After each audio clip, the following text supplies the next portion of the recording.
بسم اللہ الرحمن الرحیم۔ آج انشاءاللہ سورہ طارق یعنی والسماء والطارق اس کی تفسیر ہوگی، اور وقت بچا تو انشاءاللہ هل اتاک حدیث الغاشیہ جو اس کے بعد والی صورت ہے وہ بھی انشاءاللہ اس پر بھی بات ہوگی۔ پہلے اس صورت کا لفظی ترجمہ اور مختصر گرامر۔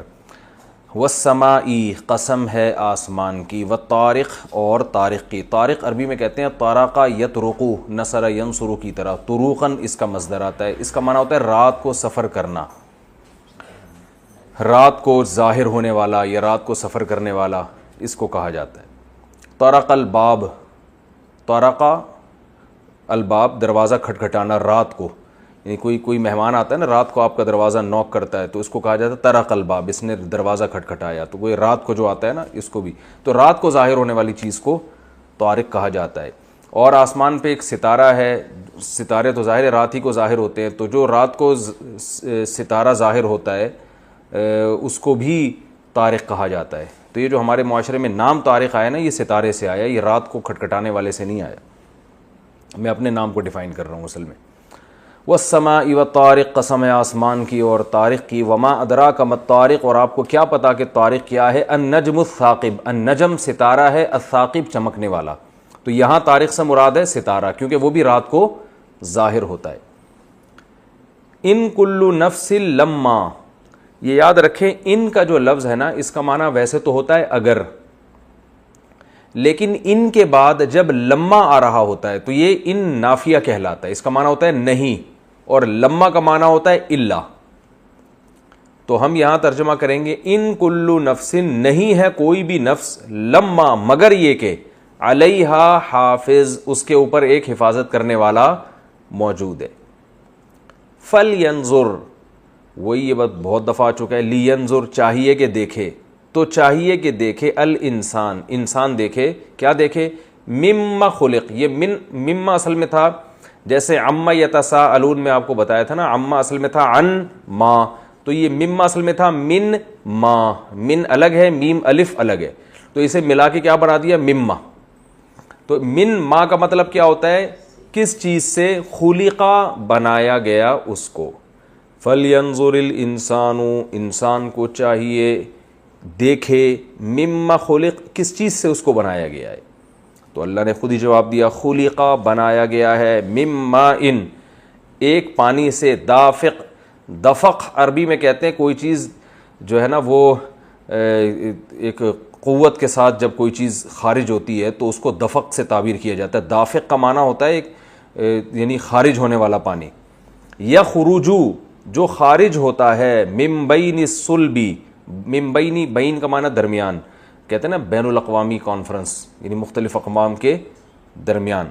من بین الصلب، صلب عربی میں کمر کو کہتے ہیں، ترائب یہ سینے کی یہ جو ہڈیاں ہیں نا یہ والی ہڈیاں، اس کو ترائب کہا جاتا ہے۔ تو یہ پانی نکلتا ہے کمر سے اور سینے کے درمیان سے۔ انہو بے شک وہ اللہ، علی رجعہ اس انسان کو لوٹانے پر، رجع کا معنی ہوتا ہے لوٹانا، کہتے ہیں نا بعض سے انہوں نے رجوع کر لیا ہے، ہم کہتے ہیں انا للہ و انا الیہ راجعون، بے شک ہم اللہ ہی کے لیے ہیں اور ہم اللہ ہی کی طرف راجعون لوٹ کر جانے والے۔ تو رجع کا معنی لوٹنا، بے شک وہ لوٹانا، بے شک وہ اللہ تعالیٰ علی رجعہ اس انسان کے لوٹانے پر، لقادر لام تاکید کے لیے، قادر کا معنی قدرت والا۔ یوما اس دن، تبلا السرائر، تبلا، تبلا اصل میں تھا تبلیو، تکرمو کی طرح ہے، اس کا معنی ہوتا ہے ابلیا یبلیو ابلاءن، اکرما یکرمو اکرامن کی طرح، تو ظاہر کرنا، ٹھیک ہے نا۔ یوم تبلا جس دن ظاہر کر دیے جائیں گے، السرائر راز، سریرہ، سر راز کو کہتے ہیں نا، سری نمازیں کہتے ہیں نا جو آہستہ پڑھی جاتی ہیں، چھپی ہوئی ہوتی ہیں، جہری جو زور سے پڑھی جاتی ہیں، تو سرائر ہاں کہتے ہیں نا اسرار اور رموز، تو سرائر چھپی ہوئی چیزوں کو جس دن ظاہر کر دیا جائے گا، چھپی ہوئی باتوں کو یا چھپے ہوئے عمل کو۔ فما لہو پس نہیں ہوگا، لہو اس انسان کے لیے، من قوت کوئی بھی قوت، ولا ناصر اور نہ کوئی مددگار، ناصر مدد کرنے والا۔ والسماء قسم ہے آسمان کی، ذات الرجع جو لوٹانے والا ہے۔ تفسیر میں بتاؤں گا کیا مطلب لوٹانے کا. آسمان کی قسم جو کیا کرنے والا ہے, لوٹانے والا ہے. والارضی, اور زمین کی قسم, ذات الصدعی, جو پھٹنے والی ہے. صدع کا معنی ہوتا ہے کسی چیز کا پھٹ جانا, جیسے زمین کا سینہ پھٹتا ہے نا جب اس میں نباتات اگتے ہیں. صداع الرأس عربی میں مشہور ہے, سر کا درد, سر پھٹ رہا ہوتا ہے اس میں. انہو, بے شک یہ قرآن, لقول, ایک ایسا قول ہے, فصل, فصل کا معنی جدا کرنے والا. آپ نے دیکھو بھائی شہر کی فصیل, کیونکہ وہ دیوار ہوتی ہے جو شہر کو جدا کر رہی ہوتی ہے, بھائی یہاں سے بارڈر ہے یہ شہر کا. اور فصل, یہ اس کو بھی کہتے ہیں ہم, جو بھائی آج ایک نئی فصل ہے یہ, کیونکہ ایک جیسے پیاز کی فصل کٹ گئی پھر آگے گنا اگا رہے ہیں, مجھے نہیں پتا گنا پہلے اگتا ہے یا پیاز پہلے اگتا ہے, لیکن اس کو بھی فصل کیا مطلب, یہ بھی ایک باؤنڈری ہے نا, اب یہ کٹ گئی اب دوسری, تو یہ دونوں ایک دوسرے کو کیا کر رہی ہوتی ہیں, فصلیں جدا کر رہی ہوتی ہیں. ایک ہی فصل ایک دوسرے کو جدا نہیں کرتی. تو فصل کا معنی کیا ہوتا ہے, جدا. فیصلہ اسی سے نکلا ہے, بھائی فیصلہ سناؤ, بھائی جج نے فیصلہ سنایا ہے, ٹھیک ہے نا. طلاق کو بھی فیصلے سے تعبیر کیا جاتا ہے ہمارے یہاں, بھائی اب تو فیصلہ دے دو, اس کو کہتے ہیں نا لوگ. تو یہ سب جدا کرنے سے, کھول کھول کے بیان کر دینے سے ہے. تو انہو لقول فصل, یہ ایک ایسا قول ہے, یعنی ایک ایسا کلام ہے, فصل, جو حق اور باطل کو جدا کر دیتا ہے. وما ہوا بالہزل, اور نہیں ہے یہ مذاق. ہزل کسے کہتے ہیں, غیر سنجیدہ. آپ کوئی بھی بات ویسے ہی کر رہے ہیں تو اس کو کیا کہا جائے گا, ہزل. جیسے حدیث میں آتا ہے, ثلاث جدہن جد وہزلہن جد, 3 چیزوں کی مذاق بھی حقیقت اور ہزل بھی کیا ہے, حقیقت. یعنی حقیقت تو حقیقت ہے ہی, ہزل بھی کیا ہے, حقیقت. نکاح, طلاق اور رجوع. آپ نے بیوی کو 1 طلاق دی, مذاق میں کہہ دیا میں نے رجوع کر لیا, تو وہ رجوع ہو گیا. غلام کو آپ نے آزاد کیا, مذاق میں, چل یار تو آزاد ہے, وہ ہو گیا, سچی مچی کا ہو گیا. بیوی سے ویسے ہی گپ شپ میں کہا چلو طلاق کھیلتے ہیں, ٹھیک ہے, میری طرف سے تم کو 3 طلاقیں. پھر آپ کہہ رہے ہو میں تو کیا کر رہا تھا, مذاق. تو ایسا مذاق صحیح نہیں, وہ تینوں ہو گئی. انہم, بے شک یہ لوگ, یکیدونا, یکیدونا اصل میں تھا یکیدونا, یضربونا کی طرح. اس کا معنی ہوتا ہے تدبیر کرنا, قید, مکر و قید نہیں لفظ استعمال ہوتا. بے شک یہ لوگ یکیدونا, تدبیریں کر رہے ہیں, بری تدبیروں میں استعمال ہوتا ہے یہ اکثر. کیدن, تدبیریں کرنا. وَأَكِيدُ, اضربو کی طرح, اکیدو, اور میں تدبیر کر رہا ہوں, کیدن, تدبیر, میں بھی ایک تدبیر کر رہا ہوں. فَمَهِّلْ, فا کا معنی پھر مہل, سبح کی طرح ہے, اس کا معنی ہے مہلت دینا. مہل یمہل تمہیلا, سبح یسبح تسبیحا, اس کا معنی ہوتا ہے مہلت دینا. فَمَهِّلِ الْكَافِرِينَ, آپ کافروں کو مہلت دیں. آگے امہل, اکرم کی طرح. امہل یمہل امہالا, اس کا معنی بھی کیا ہے, مہلت دینا. اردو میں مہلت کا لفظ بہت استعمال ہوتا ہے, بھائی تھوڑا سا مہلت دو اس کو. تو امہل, اکرم کی طرح, امر کا صیغہ ہے. امہلہم, آپ بھی مہلت دیں ان کو. پہلے اللہ نے کہا کہ آپ کافروں کو مہلت دیں, پھر دوبارہ دوسرے باب کے ساتھ اللہ نے کہا آپ کافروں کو مہلت دیں. رویدہ, رویدہ کا معنی بھی, یہ رویدہ ورڈ بس اسی طرح, اس کا معنی بھی ہوتا ہے مہلت دینا. جیسے کوئی کام آدمی جلد بازی میں, کوئی آپ سے پیسے مانگ رہا ہے, 2 یار میرے پیسے 2 یار, آپ اسے کہتے ہیں رویدن. رویدن کا مطلب کیا, یار تھوڑا سا ایکسکیوز سر, ٹھیک ہے نا, ایکسکیوز مس کہتے ہیں نا, تھوڑا سا یار جلد بازی نہیں کرو یار, دے رہے ہیں, صبر کرو. رویدن, ٹھیک ہے, اس کا معنی بھی. یہ تو اس کا لفظی ترجمہ ہو گیا. اس صورت کی تفسیر بہت آسان ہے. اللہ تعالیٰ نے آسمان کی اور آسمان پہ چلنے والے, رات کو ظاہر ہونے والے ستارے کی قسم اٹھائی, کیونکہ اب اللہ نے یوں فرمایا قسم آسمان کی اور رات کو ظاہر ہونے والے کی, تمہیں کیا پتا وہ رات کو ظاہر ہونے والا کیا ہے.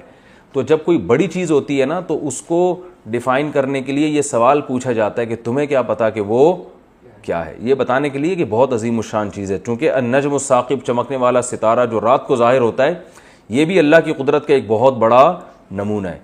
اتنے بڑے بڑے ستارے ہیں کہ لاکھوں زمینیں ان میں سما جائیں. یہ تو ہم کو چھوٹے چھوٹے اتنے سے نظر آ رہے ہوتے ہیں, تو یہ خود اللہ کی قدرت کی بہت بڑی کرشمے ہیں. تو اللہ نے فرمایا میں قسم اٹھا کے کہتا ہوں, ان کل نفس لما علیہا حافظ, ہر نفس پہ ایک حفاظت کرنے والا, کوئی حفاظت کرنے والا موجود ہے. تو یہ جنس ہے, وہ 2 بھی ہو سکتے ہیں, 4 بھی ہو سکتے ہیں, تو ہیں 2, لیکن اس کو 1 سے تعبیر کیا, کیونکہ ہیں تو محافظ نا وہ, تو یعنی حفاظت تمہاری ہو رہی ہے. حفاظت سے مراد کیا؟ تمہارے اعمال کی حفاظت ہو رہی ہے. کوئی فرشتہ موجود ہے جو تمہارے اعمال کو نوٹ کر رہا ہے. اب قسم اور جواب قسم میں مناسبت کیا ہے کہ جیسے آسمان پہ ستارہ ہوتا ہے نظر نہیں آتا, نظر رات کو آتا ہے حالانکہ دن میں بھی موجود ہوتا ہے, اتنے بڑے بڑے ستارے, تو ایسے ہی ضروری نہیں ہے کہ جو چیز تمہیں نظر نہ آئے وہ موجود نہ ہو. تو ایسے ہی فرشتے ہیں اور بڑی شان والے فرشتے ہیں یہ, ان کی جسامت بھی بہت بڑی ہے. فرشتوں کی تو جسامت اتنی ہے کہ انسان دیکھے تو ویسے ہی خوف سے مر جائے.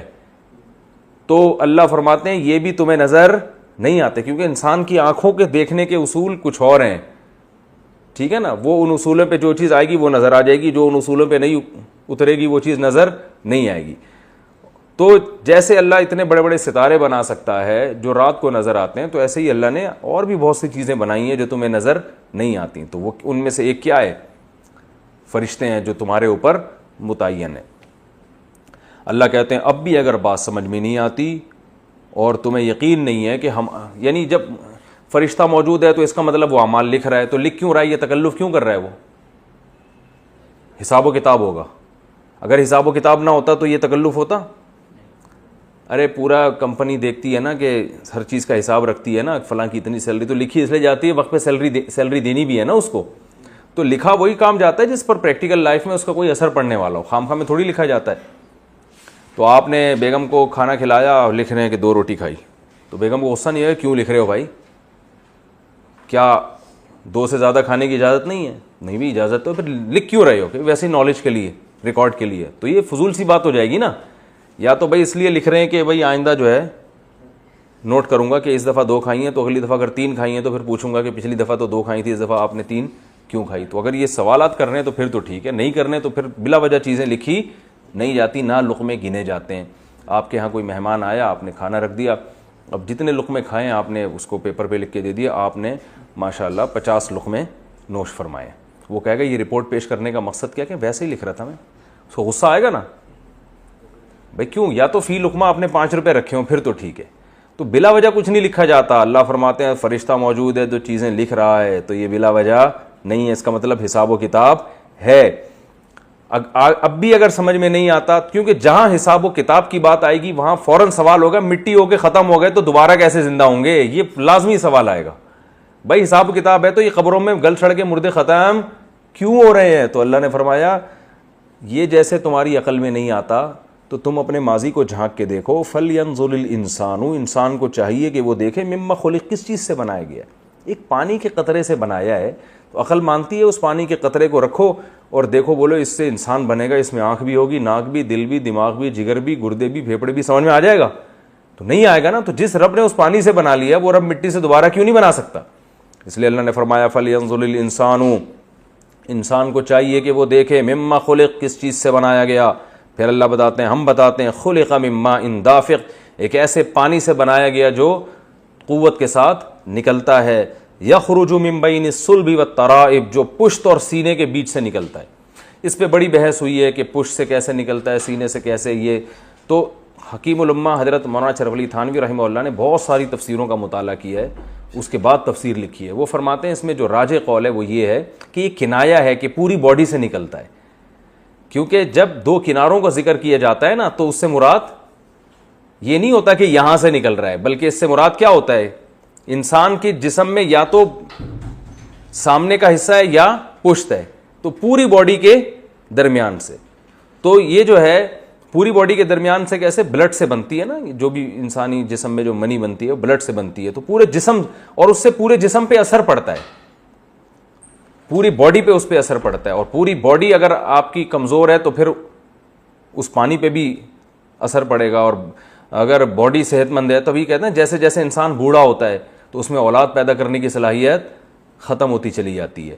تو پوری باڈی سے اس میں یہ بھی ہے کہ جو لوگ اس طرح کی چیزیں کھا رہے ہوتے ہیں نا, آج کل ہمارے یہاں جعلی حکیموں نے پتہ نہیں کیا کیا لگایا ہوا ہوتا ہے, طاقت اور قوت کے خزانے اور کیا. تو بھائی جس آدمی کی صحت ٹھیک ہے, تو جیسے اس کی نظر ٹھیک ہے, سماعت ٹھیک ہے, گویائی ٹھیک ہے, تو اس کی باقی قوتیں بھی ٹھیک ہیں.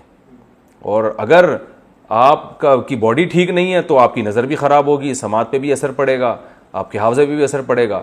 تو باقی تمام قوتوں پہ بھی اثر پڑے گا. تو اللہ نے فرمایا کہ بین الصلب والترائب انہ علی رجعہ لقادر، بے شک وہ اللہ انسان کو لوٹانے پر قدرت رکھتا ہے.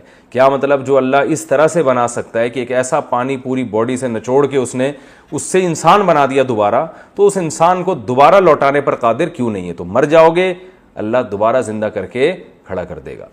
اور یہ وہ دن ہوگا یوم تبلی السرائر، ایسا ہی نہیں کھڑا کر کے بس قدرت دکھائے گا کہ دیکھو میں نے زندہ کر دیا چلو اب دوبارہ مر جاؤ. نا نا نا نا نا، یہ وہ دن ہوگا جس دن رازوں کو ظاہر کر دیا جائے گا.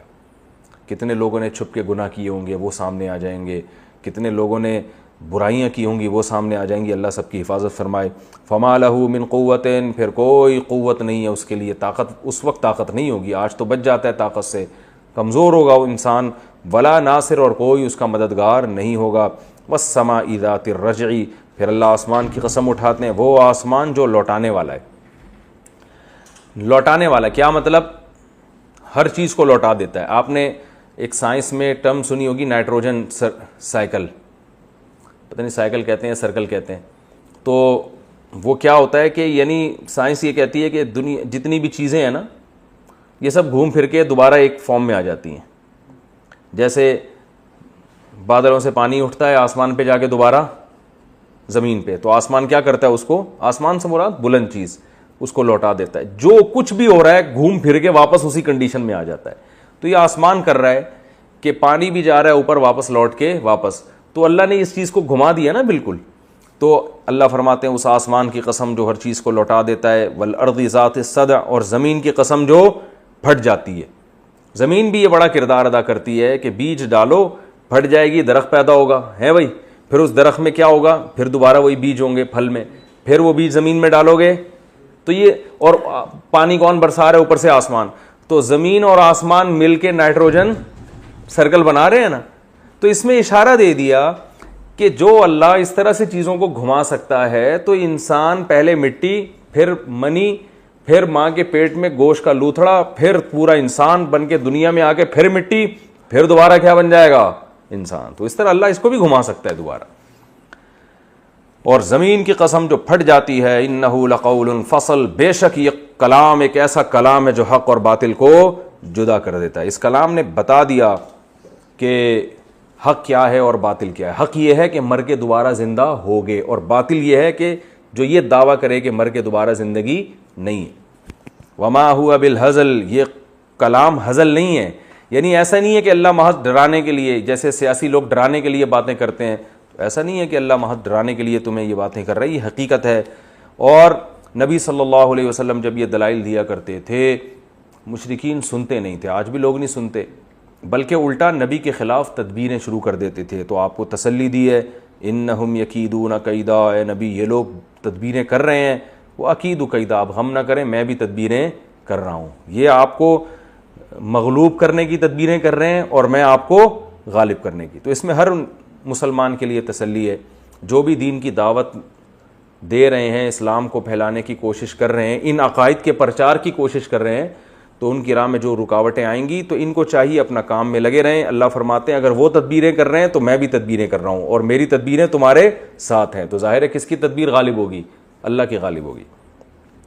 فَمَهِّلِ الْكَافِرِينَ أَمْهِلُهُمْ رُوَيْدًا، پس آپ کافروں کو مہلت دیں.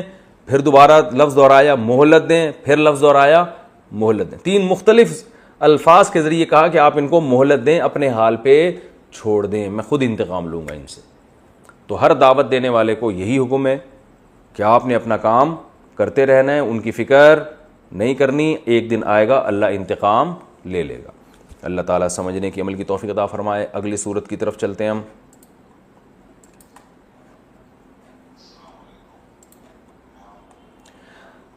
اگلی صورت ہے جی سبح اسم ربک الاعلی.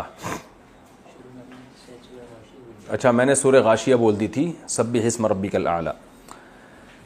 سبح کا معنی سبح یسبح، امر بنتا ہے نا، یسبح سے یا ہٹائیں گے اور آخر کو ساکن کر دیں گے تو سبح، پاکی بیان کریں. اسم ربک، اپنے رب کے نام کی، الاعلی جو کیا ہے؟ برتر ہے. اپنے رب کے نام کی پاکی بیان کریں. الذی، وہ رب، خلق، جس نے پیدا کیا، فسوا پھر برابر کر دیا، انسان کو پیدا کیا اور اعضاء میں کیا کر دیا، تناسب، والذی اور وہ رب ہے، قدرا جس نے اندازہ ٹھہرایا ہر چیز کا، اندازہ مینجمنٹ کو بولتے ہیں، فہدا اور پھر فا کا معنی پھر، ہدا ہدایا، ہدایا کا معنی اسے راستے پہ چلا دیا، ہدایت دے دی، رہنمائی، گائیڈنس، اسے گائیڈ کر دیا۔ تفسیر میں اس کا میں انشاءاللہ مفہوم بتاؤں گا۔ والذی اور وہ ذات ہے، اخرج المرعى جس نے چارہ اگایا، المرعى، مرعى کہتے ہیں چراگاہ کو اور چارے کو بھی کہتے ہیں، تو جس نے اگایا کیا، جانوروں کے لیے چارہ، فجعلہ پھر بنا دیا، فا کا معنی پھر، جعل ضربہ کی طرح بنایا، ہو اس چارے کو، غثاء خش و خاشاک، جیسے اس نے پیداوار اگائی نا تو کیا بنا دیا، خش و خاشاک، خس و خاشاک، سوری شروع میں بھی شین لگا دیا میں نے، خس و خاشاک بنا دیا اس نے۔ تو احوا سیاہ، جیسے کھیتیاں اگاتا ہے نا، کیسی لہلہاتی ہوئی کھیتیاں ہوتی ہیں، اور اس کے بعد اللہ کیا کر دیتا ہے اس کو سیاہ۔ سیاہ عربی میں ہمیشہ کالے کو نہیں کہتے، بلکہ جو بھی بدنما چیز ہوگی نا اور ڈارکنیس آ جائے اس میں، اس کو بھی سیاہ کہا جاتا ہے۔ غثاء احوا، ایسے بنا دیا اس کو بالکل خس و خاشاک اور سیاہ بنا دیا۔ سنقرئ کا، سا کا مطلب عن قریب، نقرئ قراءت سے نکلا، یہ اقرأ یقرئ اقراء، اکرم یکرم اکراما، اس کا معنی ہوتا ہے پڑھانا۔ ایک ہوتا ہے قرأ یقرأ ضربہ کی طرح، اس کا معنی ہے پڑھنا، اور اس کا اسم فاعل آتا ہے قارئ پڑھنے والا، اور ایک ہوتا ہے اقرأ یقرئ، اس کا معنی پڑھانا، ٹھیک ہے۔ تو یہاں سنقرئ نکرم کی طرح، ان قریب ہم پڑھائیں گے آپ کو، سنقرئ کا اے نبی ہم آپ کو پڑھائیں گے، فلا پس نہیں، تنسا آپ بھولیں گے، تنسا اصل میں تنسیو تضریبو کی طرح، اس کا معنی بھولنا، نسیان سے نکلا ہے، نسیان کسے کہتے ہیں، بھولنے کو، فلا تنسا آپ بھولیں گے نہیں، الا مگر اتنا، ما جو شاء اللہ اللہ چاہے، جتنا اللہ بھلانا چاہے وہ آپ یعنی ہم آپ کو قرآن پڑھائیں گے، آپ بھولیں گے نہیں، مگر جتنا اللہ چاہے تو وہ اللہ آپ کو بھلا دے گا۔ تفسیر میں بتاؤں گا اس کا مطلب کیا ہے۔ انہ بے شک وہ اللہ، یعلم الجہر جانتا ہے جہر کو، جہر ظاہری باتیں، ظاہری چیزوں کو بھی جانتا ہے، وما اور ان چیزوں کو بھی، یخفا جو چھپی ہوئی ہیں، خفیہ یخفا، یخفیو تھا اصل میں، سمیع یسمعو کی طرح، چھپنا کسی چیز کا، وہ چیزیں جو چھپ گئی ہیں ان کو بھی جانتا ہے، مخفی کہتے ہیں نا، مخفی۔ وَنُيَسِّرُ کا، نُيَسِّرُ نُسَبِّحُ کی طرح ہے، سبح یسبح تسبیحا، ٹھیک ہے نا، تو اسی طرح یسر یسر تیسیرا، یہ آیا تھا نا پہلے، الم نشرح لک صدرک میں آیا تھا، ان مع العسر یسرا، تنگی کے ساتھ کیا ہے، آسانی۔ وَنُيَسِّرُ کا، ہم آپ، یسر یسر کا معنی ہوتا ہے آسان کرنا، ہم آپ کو آسان کریں گے، لِلْيُسْرَا آسانی کے لیے، یسرا کا آسانی کو کہتے ہیں، ہم آپ کو آسان کریں گے کس کے لیے، آسانی کے لیے۔ کیا مطلب، آپ کو، آپ آسانی کے لیے آسانی پیدا کریں گے ہم، یہ مطلب اس کا، یعنی آسان ترجمہ ہوگا ہم آپ کو، آپ کے لیے آسانیاں پیدا کریں گے، ٹھیک ہے نا۔ اس کا تفسیر میں بتاؤں گا انشاءاللہ اس کا پورا مفہوم۔ فذکر پس آپ، ذکر ذکر یذکر تذکیرا نصیحت کرنا، سبح یسبح تسبیحا، تو سبح کا معنی تھا پاکی بیان کریں، ذکر کا معنی نصیحت کریں، آرڈر ہے نا۔ فذکر پس آپ نصیحت کریں، ان اگر، ان کا معنی کیا ہوتا ہے، اگر، کہتے ہیں نا انشاء اللہ، اگر اللہ نے چاہا تو، ان نفعت الذکرى، نفعت اصل میں نفعت، ضرب ضربا ضربو ضربت، نفع نفعت نفع پہنچانا، نفع پہنچایا اس نے، ٹھیک ہے نا۔ الذکرى، ذکر چونکہ مؤنث ہے تو اس لیے نفع کے بجائے نفعت لایا گیا ہے، ذکرى نصیحت کو کہتے ہیں، آپ نصیحت کیجئے اگر فائدہ پہنچائے نصیحت، یہ ترجمہ ہوگا۔ فذکر ان نفعت الذکریٰ، آپ نصیحت کیجئے اگر نفع پہنچائے نصیحت. سیذکروا، سا کا معنی عن قریب، یذکروا اصل میں تھا یتذکروا، یتکلفوا کی طرح. اس کا معنی ہے نصیحت حاصل کرنا. کیا معنی ہے بھائی؟ تو یتذکروا کو پڑھتے ہیں یذکروا. ان قریب نصیحت حاصل کر لے گا من، وہ شخص، یخشا جو ڈرتا ہو. یخشا یخشیو تھا نا، یضربو کی طرح، یسمعو کی طرح. جو ڈرے گا، ڈرنے والا ہوگا یا ڈرے گا، وہ نصیحت حاصل کر لے گا. وَيَتَجَنَّبُهَا، یتجنبو واو کا معنی اور، یتجنبو یتکلفو کی طرح، یتکلفو یتکلفان یتکلفون، باب تفاعل ہے نا تکلف. یتجنبو اجتناب کرے گا، اردو میں لفظ استعمال ہوتا ہے نا اجتناب.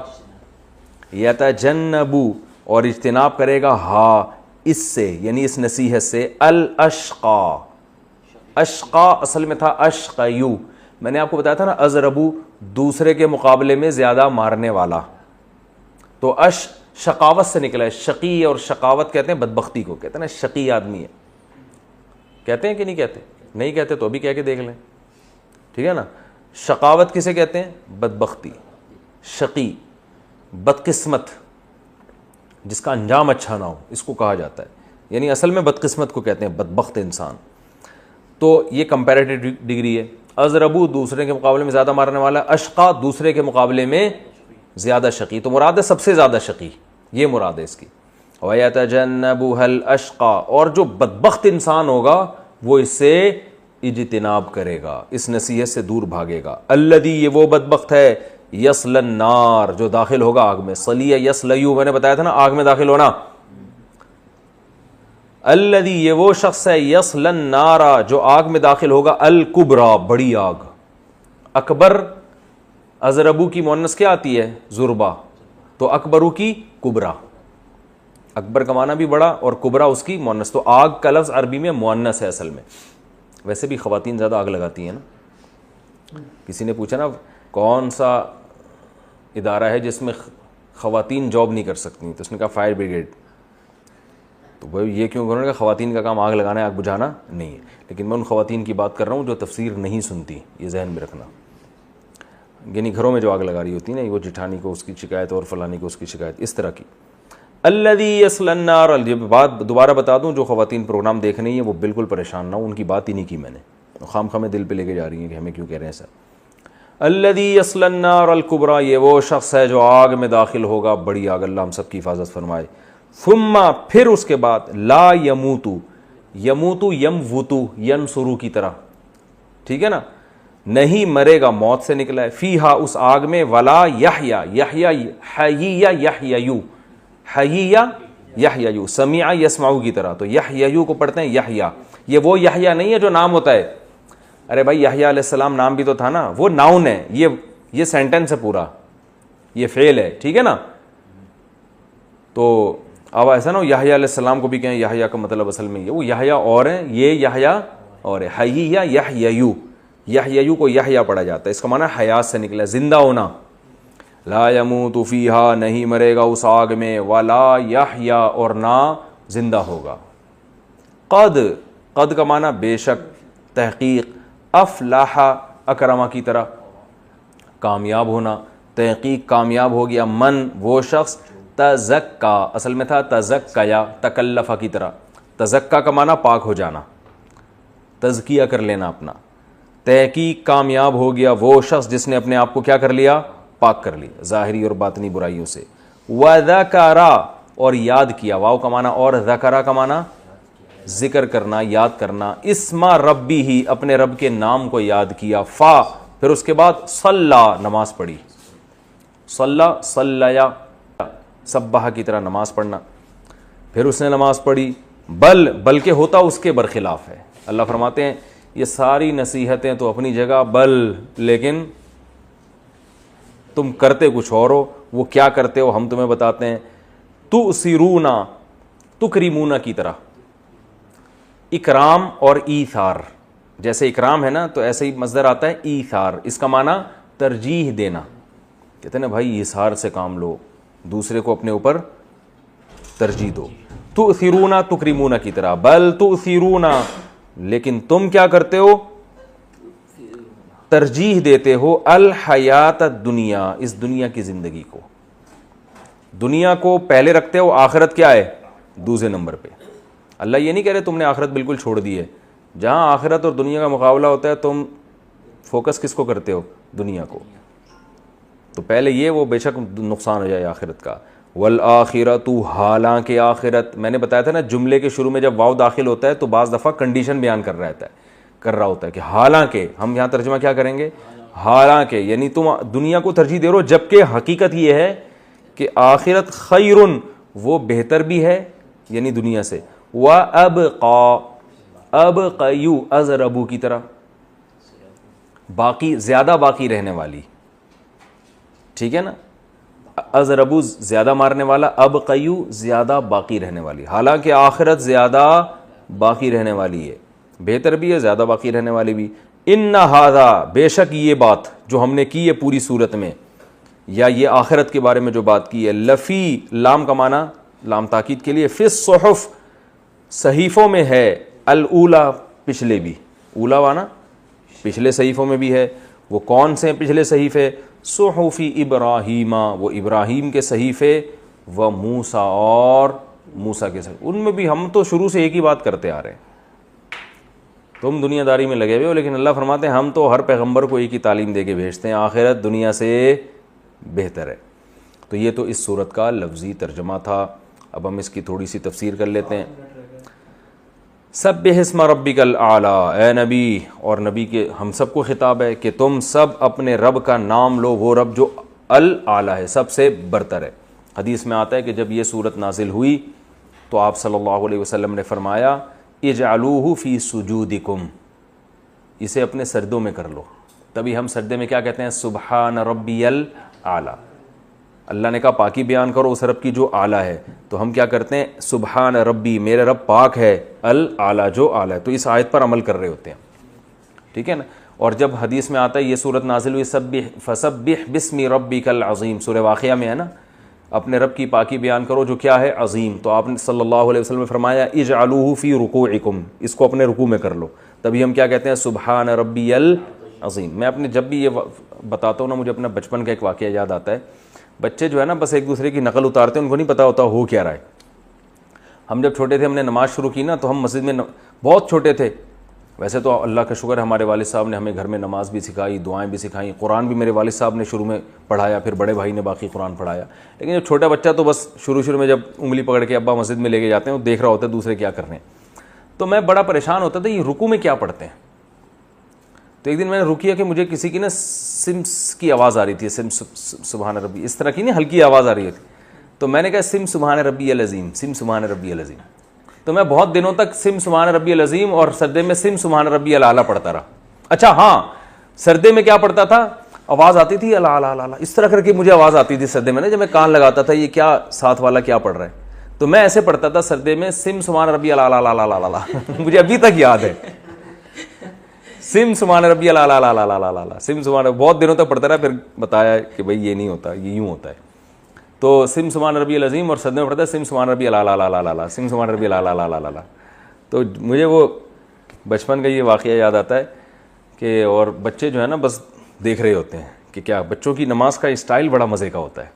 دیکھو جیسے آپ انگلی اٹھاؤ گے تو بچہ الٹے ہاتھ کی انگلی اٹھا رہا ہوتا ہے, اسے بس اتنا پتا ہوتا ہے انگلی اٹھانی ہے, کون سے ہاتھ کی یہ نہیں یاد ہوتا. کبھی ادھر سلام پھیر رہا ہے, کبھی لوگ کہتے ہیں بچے ہمارے قریب ہوں تو ہم سے نماز نہیں پڑھی جاتی, نماز میں دل نہیں لگتا. میری عادت ہے بچہ قریب ہونا نماز میں اور دل لگتا ہے. تو بچے جس طرح نماز پڑھ رہے ہوتے ہیں نا, اور اللہ کی محبت دل میں آتی ہے, یار یہ اللہ نے کیسے رونق ہے اور کیسی ایک فطرت کی عکاسی ہے. ہمارے حضرت تو فرماتے تھے جب بچے روتے ہیں نا, تو حضرت کے بھی چھوٹے بچے تھے ونس اپون اے ٹائم, تو حضرت فرماتے تھے لوگ گھر مسجد میں جا کے نماز پڑھتے ہیں نا تہجد کی, کہ بچے گھر میں تنگ کر رہے ہیں. فرماتا ہے کہ میں گھر میں ہی نماز پڑھتا تھا, چاہے بچہ رو رہا ہو پھر بھی. سمجھ رہے ہیں, کیونکہ بچہ روتا ہے تو اللہ کی رحمت نازل ہوتی ہے, تو اللہ خوش ہوتے ہیں, دیکھو نماز بھی پڑھ رہے ہیں, بچے بھی رو رہے ہیں. یعنی فطرت کے جو احکامات ہیں اس پر عمل کر رہے ہو نا. اللہ نے سب کچھ, اللہ نے کہا فیملی بھی بڑھاؤ, نماز بھی پڑھو. اللہ کو وہ نماز پسند نہیں ہے کہ بیوی بچوں کی فکر سے آزاد ہو کے کیا کر رہا ہے, اطمینان قلب کے ساتھ نماز پڑھ رہا ہے. یہ والی نماز اللہ کو پسند نہیں. اللہ کو یہ کہ ٹینشن کے ساتھ نماز پڑھو. خواتین جو کہتی ہیں نا ہم بچے ہمارے پیدا ہو گئے نماز بھی نہیں پڑھنے دیتے, کم بختو یہ تم آئے کیوں دنیا میں, وہ بچے کہاں پڑھنے دیتے ہیں. تو بھائی وہ بچے رو رہے ہیں, نماز پڑھو, اسی کو اللہ قبول کرے گا. اس لیے کہ یہ جو بچے پیدا ہوئے ہیں یہ بھی تو اللہ کا حکم تھا نا, تزوج الودود الولود, اللہ کے نبی کا بہت بڑا حکم ہے کہ نسل بڑھاؤ, خاندان بڑھاؤ. یہ تو اسلام کی تعلیمات میں بہت بڑی تعلیم ہے. یہ اسلام تو خاندان کو چاہتا ہے نا. اسلام یہ یورپ والا کلچر تھوڑی چاہتا ہے کہ بچے نہ ہو, کتے پالو بلیاں پالو. اسلام تو کیونکہ ایک سسٹم بنایا ہے کہ پھر ان کے ساتھ رشتہ داری جوڑو, بہن ہو, بھائی ہوں, چچا, ماموں, خالہ, یہ سب پھر رشتہ داری جوڑو, پھر زکوٰۃ میں ان کو ثواب دو گے تو دگنا ثواب ملے گا, تو یہ ہوں گے تو ثواب ملے گا نا. تو یہ اس لیے خواتین بھی یہ پریشان ہوتی ہیں, ہائے وہ سردے میں جاتے ہیں بچے, وہ سردے میں ماؤں کے جو ہے نا چھوٹا بچہ وہ سوار ہو جاتا ہے اس کی پشت پہ, تو مائیں کہتی ہیں کمبخت بیٹھ گئے آ کے. تو یہ کمبخت نہ کہا کرو, یہ خوش ہوا کرو, وہی اللہ کی نعمت ہے, گھر میں رونق ہے. تو کہاں سے کہاں بات چلی گئی. اللہ نے فرمایا تو مجھے سبحان ربی الاعلیٰ سے یاد آ گیا تھا. تو سبح اسم ربک الاعلیٰ, اپنے رب کا نام لیجئے جو سب سے اعلیٰ ہے. الذی خلق, جس نے بنایا, فسوی, اور برابر کر دیا. اللہ اپنی تعریفیں کرتا ہے. والذی قدر, کیونکہ اللہ سمجھ میں نہیں آتا نا, ایتھیس کو سمجھ میں اس لیے نہیں آتا, وہ کہے گا کیسے, اللہ تو ہے ہی نہیں. تو اللہ فرماتے ہیں کون ہے جو پیدا کر رہا ہے اور برابر کر رہا ہے بھائی. اگر یہ کائنات خود بخود ہوتی تو انسان اتنا متناسب پیدا ہوتا, اس ہاتھ میں بھی 5 انگلیاں اور اس میں بھی کتنی 5, یہ خود بخود تھوڑی ہوتا ہے. فسوا, برابر کر دیا. اور جو خدا کو کے وجود کو تو مانتے ہیں مگر خدا کی قدرت کو اور اس کے احسانات کو نہیں مانتے, تو ان کی بھی دلیل آ گئی اس میں. بھائی وہ اتنا بڑا احسان کیا, تمہیں پیدا کر دیا اور برابر کر دیا تمہیں, تو اس سے اس کی قدرت بھی ظاہر ہو رہی ہے اور اس کے احسانات بھی. والذی قدر, پھر ایک اصول بیان کیا, وہ ذات جو مینجمنٹ کرتی ہے ہر چیز کو. کیا اندازہ, اس کائنات میں کوئی بھی چیز بے تکی نہیں ہے, ہر چیز میں مینجمنٹ نظر آئے گی آپ. فہدا, اور پھر اس کو راستے پہ چلا دیا, یعنی نیچر کے راستے پہ چلا دیا. اسی کو قرآن میں دوسری جگہ آتا ہے احسن کل شیء خلقہ ثم ہدا. فرعون نے حضرت موسیٰ سے پوچھا اللہ کیا ہے, رب کون ہے بھائی؟ تو موسیٰ علیہ السلام نے فرمایا وہ جس نے ہر چیز کو بہترین انداز میں بنایا اور پھر اسے اس کی نیچر پہ چلا دیا. اب آپ جانوروں میں دیکھ لو نا, بکری کا بچہ پیدا ہوتا ہے کتنا خوبصورت, اور پیدا ہوتے ہی تھنوں سے دودھ پینے کی کوشش شروع کرتا ہے. تو کون ہے جس نے اس کو اس نیچر پہ چلایا؟ پیدا ہونا بھی خود سے ممکن نہیں ہے بھائی. اور پھر کون ہے جس نے اس کے دماغ میں یہ چیزیں ڈال دی تھیں کہ پیدا ہوتے ہی تیری بڑی ضرورت دودھ ہے اور وہ تجھے یہاں سے ملے گی؟ اسے کون سکھا رہا ہے؟ ہر جانور پیدا ہوتے ہی اپنی فطرت پہ چلنا شروع. تو ہر پرندے کو دیکھیں, اس کی چونچ اس کے پنجوں کے حساب سے بنائی ہے. جس پرندے کو سمندر میں شکار کرنا ہوتا ہے اکثر ان کی چونچیں لمبی ہوتی ہیں تاکہ وہ پانی کے اندر تک, ہر چیز کو اس کی حساب سے بنائے. شیر کو چونکہ شکار کرنے والا بنایا تو اس کے نوکیلے دانت اور اس کی دھاڑ اور اس کے جناب وہ, کیونکہ یہ سب چیزیں نہیں ہوگی تو ہرن کو محبت سے تو نہیں سمجھا سکتا وہ. بھائی شیر کو حلیہ بکری والا دے دیا جاتا اور اس کی خوراک گوشت رکھی جاتی تو وہ ہرن کو دھاڑ دھاڑ کرتا جا کے, وہ تو ہرن سے جا کے کہتا بھائی تیرے بھی کھر ہیں میرے بھی کھر ہیں, تیری خوراک گھاس ہے میری خوراک کیا ہے گوشت, تو گھاس سارا دن کھاتا رہتا ہے, گھاس تو بھاگتی نہیں ہے تجھے دیکھ کے, لیکن تو مجھے دیکھ کے بھاگ جاتا ہے, اب میں تجھے کیسے پکڑوں, تو میرا بھی تو خیال کر. تو ہرن مان جائے گا؟ تو شرافت سے تھوڑی مانے گا. تو اللہ نے کہا بھائی گھاس شرافت سے مان جائے گی, لہذا اس کے لیے ہرن کو دہشت گرد بنانے کی ضرورت نہیں ہے. لیکن ہرن شرافت سے نہیں مانے گا, تو ہرن جس کی خوراک بنے گا اس میں دہشت ضروری, وہ دھاڑ ہوگی, اس کے پنجے ہوں گے. تو وہ ہرن کو سمجھاتا نہیں ہے کہ میں بہت دنوں سے بھوکا ہوں, پلیز آپ میرا نوالا بن جائیں, ایسا نہیں ہے, بلکہ وہ جھپٹے گا اور حملہ کر کے اس کو کھا جائے گا. تو یہ ہے قدر فہدا, ہر چیز کو مینجمنٹ رکھی اور اس کو اس کے راستے پر چلا دیا. تو کافی ہے آج کے لیے. اگلی یہ بہت بہترین مزیدار صورت ہے اور اس میں بڑے مضامین ہیں. انشاءاللہ پھر اگلے ایپیسوڈ میں انشاءاللہ اس کی اگلی تفسیر بیان ہوگی.